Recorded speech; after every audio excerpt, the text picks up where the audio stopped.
Welcome students. This is the next part of the chapter National Income. In the previous lesson we understood how to calculate national income by using value added method and income method. In this I am going to teach you how to calculate national income by using expenditure method. Expenditure method is nothing but the addition of all the expenditure on the final goods and services by different sectors of the economy. Basically जो हमारी economy है उसमें 4 sectors हैं, जैसे कि household sector, producing sector और the producing unit, government sector, then external sector. ये चारों जो सेक्टर हैं वो किस तरह से जो फाइनल गुड्स एंड सर्विसेज हैं उसमें एक्सपेंडिचर कर रहे हैं, और उन सब का जो हम एडिशन करेंगे तो हमारा एक्सपेंडिचर मेथड का फॉर्मूला निकलेगा, जिससे कि हम नेशनल इनकम को कैलकुलेट कर सकते हैं। ये हम कैसे कैलकुलेट करते हैं इसका फॉर्मूला समझते हैं। फॉर्मूला है इसका private final consumption expenditure, private final consumption expenditure by house hold, that is the house hold sector, plus government final consumption expenditure,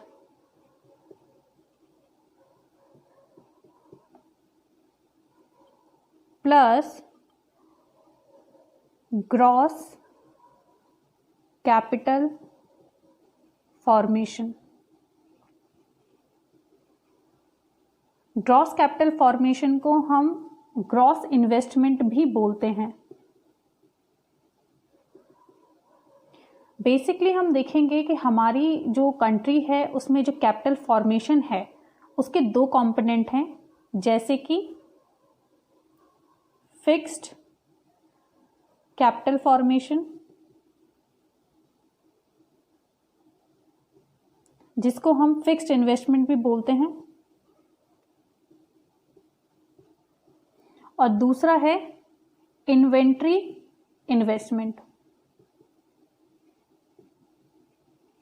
inventory investment हम लोग जानते हैं, जो भी प्रोड्यूसिंग यूनिट है, जो उनके अनसोल्ड फिनिश्ड गुड्स हैं वो, रॉ मटेरियल, देन उनके सेमी फिनिश्ड गुड्स हैं, वो सब क्या है, इन्वेंट्री इन्वेस्टमेंट है। इन्वेंट्री इन्वेस्टमेंट को हम चेंज इन स्टॉक भी बोलते हैं, और चेंज इन स्टॉक को हम कैसे कैलकुलेट करते हैं, closing stock minus opening stock. So basically जो क्वेश्चन है आपका वो आपका कैसे दिया गया होगा कि या तो ग्रॉस कैपिटल फॉर्मेशन आपको डायरेक्टली दिया गया होगा तो आपको वो ऐड कर देना है। अगर ग्रॉस कैपिटल फॉर्मेशन आपका डायरेक्टली नहीं दिया गया है तो आपको उसके कंपोनेंट्स को ढूंढना है, जैसे कि फिक्स्ड कैपिटल फॉर्मेशन और इन्वेंट्री इन्वेस्टमेंट। जब आप इन दोनों को प्लस कर देंगे तो आपका ग्रॉस कैपिटल फॉर्मेशन निकल जाएगा। जो फिक्स्ड कैपिटल फॉर्मेशन है कई बार ये डायरेक्टली नहीं दिया गया होता है, और इसके भी कुछ कंपोनेंट्स हैं, जैसे कि business fixed investment, government fixed investment, and third है fixed investment by household on residential construction. So basically अगर आपको फिक्स्ड जो है इन्वेस्टमेंट जो है वो डायरेक्टली दिया गया है तो वेल एंड गुड। अगर डायरेक्टली नहीं दिया गया है तो आपको जो इनके जो कंपोनेंट्स हैं उनको ढूंढ कर प्लस करना है, और आपको मिल जाएगा fixed capital formation. Fixed capital formation के साथ आपको इन्वेंट्री इन्वेस्टमेंट को प्लस करना है, you will get gross capital formation. So basically जो क्वेश्चन है उसको कैसे सॉल्व करना है कि आपको ये सारे कंपोनेंट्स को ढूंढना है और इनको साथ में एक साथ प्लस करना है। इसमें एक चीज और है जो कि हमारा एक्सटर्नल सेक्टर है, वो क्या है हमारा, plus net exports. Net exports हम कैसे कैलकुलेट करते हैं? Export minus import. इन सभी को जब आप प्लस करेंगे, that means private final consumption expenditure by household plus government final consumption expenditure plus gross capital formation plus net export, इन सभी को जब आप प्लस करेंगे तो आपका निकलेगा जीडीपी एमपी। जीडीपी एमपी जैसे ही निकलेगा उसके बाद आप national income that means net national product at factor cost पे इजीली जा सकते हैं बाय यूजिंग गोल्डन रूल्स। सो ये जो एक्सपेंडिचर मेथड है इसको हम एक एग्जाम्पल के थ्रू समझने की कोशिश करते हैं। ये क्वेश्चन है आपकी बुक में दिया गया है, ये आइटम्स दिए गए हैं और ये इनकी वैल्यूज हैं। हमको कैलकुलेट करना है NDP-FC that means net domestic product at factor cost. Okay, हम इसको कैसे कैलकुलेट करेंगे? हमको कैलकुलेट करना है, हमको पहले फॉर्मूला पता है। फॉर्मूला क्या है? Private final consumption expenditure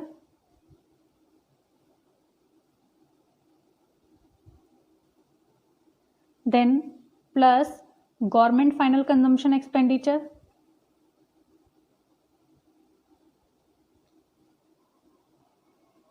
plus gross capital formation. Gross capital formation के कंपोनेंट्स हमको पता है, fixed capital formation then inventory investment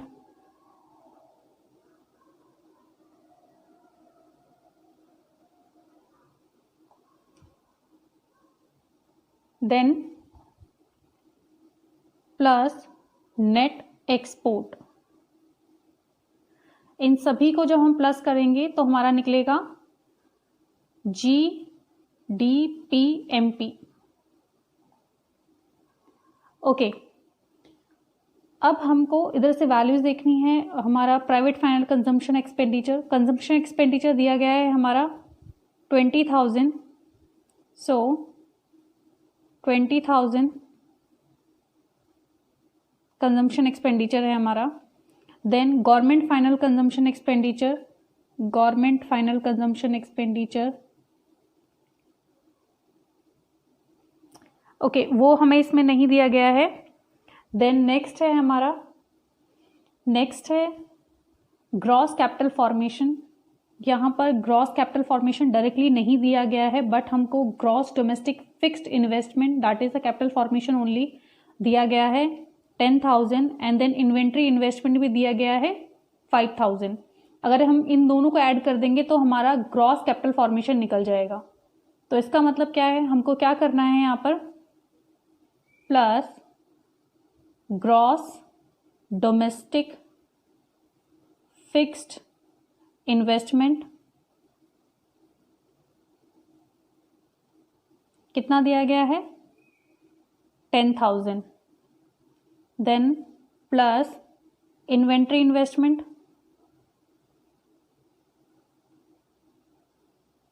कितना दिया हुआ है हमारे ये 5,000। देन हमको नेट एक्सपोर्ट देखना है। नेट एक्सपोर्ट जो है हमारा ओके, इसमें नेट एक्सपोर्ट नहीं दिया गया है, दैट मीन्स हम डायरेक्टली इसको निकाल के हम अगर इसको प्लस कर देंगे तो हमारा ये निकल जाएगा दैट इज 35,000 करोड़। ये हमारा क्या निकला है, ये हमारा निकला है GDP-MP, बट हमको क्वेश्चन में क्या पूछा गया है NDP-FC। सो GDP-MP को हमको GDP-MP दिया गया है 35,000 करोड़, इसको हमको NDP-FC पे बनाना है। दैट मीन्स पहले हमको जो ग्रॉस है उसको नेट पे लेके जाना है, that means minus depreciation. Golden rule से हमको पता है कि माइनस डेप्रिसिएशन करेंगे तो हमारा नेट में चेंज हो जाएगा। दैट मीन्स डेप्रिसिएशन कितना है हमारा 2,000 तो ये हमारा बन गया NDPMP, क्योंकि हमने सिर्फ और सिर्फ फर्स्ट लेटर को चेंज किया है। तो ये हमारा कितना निकल गया, ये हमारा निकला 33,000 करोड़। देन हमको क्या चाहिए, NDPFC चाहिए और हमारा निकला है NDPMP। दैट मीन्स हमको MP से FC पे जाना है, मार्केट प्राइस से हमको फैक्टर कॉस्ट पे जाना है। और हमको गोल्डन रूल से पता है कि अगर आपको मार्केट प्राइस से फैक्टर कॉस्ट पे जाना है, that means you have to minus NIT। NIT हम कैसे कैलकुलेट करते हैं, indirect taxes minus subsidies. So indirect taxes हमारे दिए गए हैं 1000 माइनस सब्सिडीज दी गई है हमारी 2000, तो ये हमारा निकला -1000।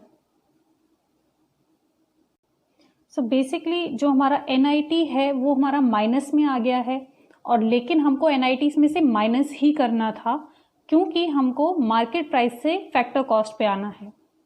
तो माइनस हमको करना है, तो माइनस, बट ये वैल्यू कितने में है, ये माइनस में है, तो minus minus plus, so that means 34,000 crore ये हमारा निकला है NDPFC।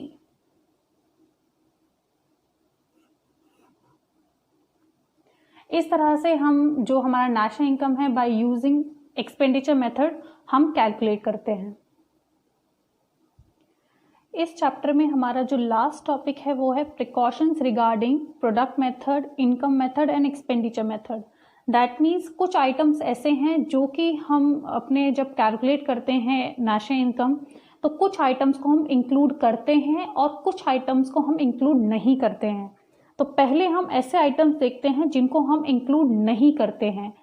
फर्स्ट है हमारा value of sale and purchase of second hand good. जो सेकेंड हैंड गुड होते हैं उनकी जो वैल्यू है हम उनको कभी भी नेशनल इनकम कैलकुलेट करने में हम इंक्लूड नहीं करते हैं। रीज़न ये है बिकॉज कि जिस ईयर वो प्रोडक्ट जब प्रोड्यूस हुआ होगा उस टाइम पे उसकी जो वैल्यू होगी ऑलरेडी उस टाइम पे ऐड हो चुकी है, लेकिन अब दोबारा सेम प्रोडक्ट को, क्योंकि उसमें कुछ वैल्यू एडिशन नहीं हुआ है, ना ही वो जो प्रोडक्ट है दोबारा प्रोड्यूस हुआ है। जो प्रोडक्ट दोबारा प्रोड्यूस नहीं हुआ है तो इसीलिए जो उसका वैल्यू है हम ऐड नहीं करेंगे। सेकेंड हैंड जो गुड है, जिस साल वो प्रोड्यूस हुआ था उस टाइम पे उसकी जो वैल्यू है वो ऑलरेडी उस ईयर में ऐड हो चुकी है, इसीलिए हम दोबारा उसको ऐड नहीं करेंगे। सेकेंड है वैल्यू ऑफ इंटरमीडिएट गुड्स। जितने भी इंटरमीडिएट गुड्स होते हैं, because these goods are raw materials which are used in another goods production, that means these goods are goods which are used in the production, in the further production of another good. So इसीलिए हम इनको add नहीं करते हैं, because इसकी वजह से problem of double counting हो जाता है, बिकॉज हम डिफ्रेंशिएट नहीं करते हैं कि कौन सा गुड फाइनल गुड है और कौन सा गुड इंटरमीडिएट गुड है, तो इसीलिए हम इसको ऐड नहीं करते हैं। थर्ड है हमारा सर्विसेज फॉर सेल्फ कंजम्पशन। कुछ ऐसी सर्विसेज जो आप सेल्फ कंज्यूम कर रहे हो उसकी मार्केट वैल्यू जानना थोड़ा सा डिफिकल्ट है, इसीलिए हम इन आइटम्स को इंक्लूड नहीं करते हैं। For example services of housewife की जो सर्विस है, आप उसकी एक मार्केट वैल्यू आपको नहीं पता है, it is very difficult to know the market value, that is why these items are not included in the calculation of national income. Fourth है ट्रांसफर पेमेंट्स। ट्रांसफर पेमेंट्स ये वो पेमेंट्स होती हैं जो कि अनअर्न्ड होती हैं, दैट मीन्स आपने इनके लिए कुछ भी मेहनत नहीं करी है, आपको जस्ट ये फ्री में प्रोवाइड की गई हैं, जैसे कि ओल्ड एज पेंशन। आपने इसके लिए कोई भी काम नहीं किया है, जैसे कि एजुकेशन अलाउंसेस। तो इस टाइप की जो पेमेंट्स होती हैं जिसके लिए आपने अपनी कोई भी फैक्टर सर्विसेज नहीं प्रोवाइड करी है, उस टाइप की जो फैक्टर सर्विसेज आपने जब नहीं प्रोवाइड करी, आपको फ्री ऑफ कॉस्ट आपको जो पैसा है वो मिल गया है, उसको हम इंक्लूड नहीं करते हैं। नेक्स्ट है इनकम फ्रॉम इलीगल एक्टिविटीज। कोई भी इलीगल एक्टिविटी है जैसे कि थेफ्ट या गैम्बलिंग, आप या चोरी कर रहे हैं या फिर आप गैम्बलिंग करके जो भी पैसा कमा रहे हैं वो इंक्लूड नहीं होता है नाशा इनकम में। पहली बात तो वो अनअकाउंटेड है, वो ब्लैक मनी है, तो वो इंक्लूड नहीं होता। तो इसीलिए ये जो आइटम्स हैं वो इंक्लूड नहीं होते हैं। नेक्स्ट है, कोई भी आपको विंडफॉल गेन हो जाता है, जैसे कि आपकी कोई लॉटरी लग जाती है, उसमें भी कोई भी ना तो प्रोडक्शन हुआ है, जब कोई प्रोडक्शन ही नहीं हुआ है तो उसको हम इंक्लूड कैसे करेंगे, that is the windfall gain. तो उसका जो भी आपके पास जो भी पैसा आया है हम उसको नेशनल इनकम कैलकुलेशन में इंक्लूड नहीं करते हैं। नेक्स्ट है, जितने भी जो टैक्सेस होते हैं these are the receive by the government as transfer payments, that means ये जो है हम नेशनल इनकम में इंक्लूड नहीं करते हैं। Expenditure on shares and bonds, ये जो है it is just a paper claim, इसमें कोई भी जो प्रोडक्शन है वो नहीं हुआ है, इसीलिए जो भी एक्सपेंडिचर हुआ है शेयर्स एंड बॉन्ड्स के ऊपर वो हम नेशनल इनकम कैलकुलेशन में इंक्लूड नहीं करते हैं। नेक्स्ट है, ऐसे कौन से आइटम्स हैं जो कि हम नेशनल इनकम कैलकुलेशन में इंक्लूड करते हैं।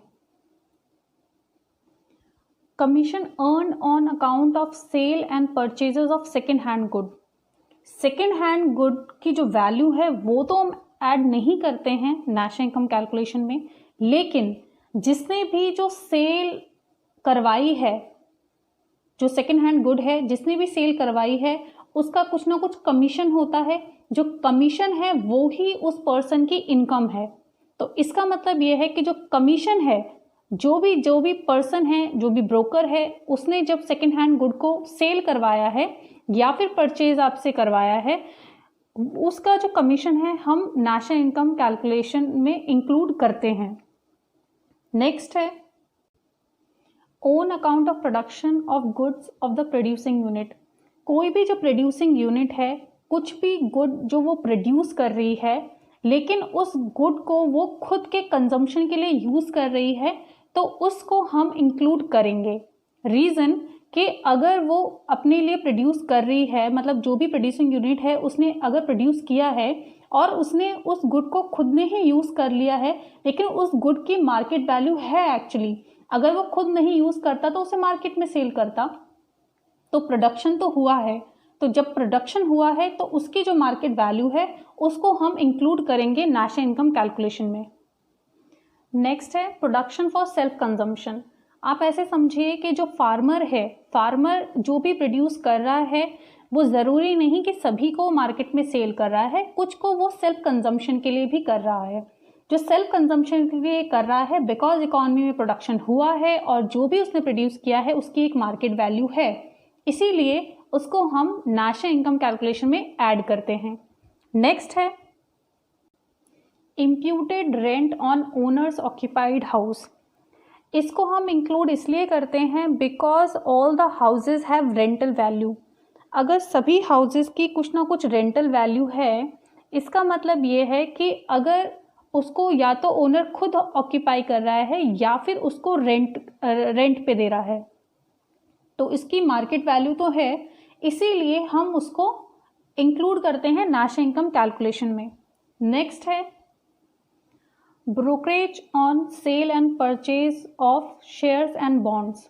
जो भी ब्रोकर है उसने आपका जो भी कोई शेयर या बॉन्ड है उसने या तो सेल करवाया है या परचेज करवाया है, जो ब्रोकरेज उसने अर्न किया है वो उसकी इनकम है, इसीलिए वो ऐड होगी नेशनल इनकम कैलकुलेशन में। यहाँ पे ध्यान देने वाली बात यह है कि अगर आपने कोई एक्सपेंडिचर किया है सेल एंड परचेज में, शेयर्स एंड बॉन्ड्स में, वो इंक्लूड नहीं होता, that is just a paper claim. लेकिन जो ब्रोकरेज है, जो ब्रोकर ने अर्न किया है by pursuing to sale and purchase of shares and bonds, वो इंक्लूड होगा नेशनल इनकम कैलकुलेशन में। So this chapter is over now. I will meet you in the next class with a new chapter. Till then, goodbye and take care.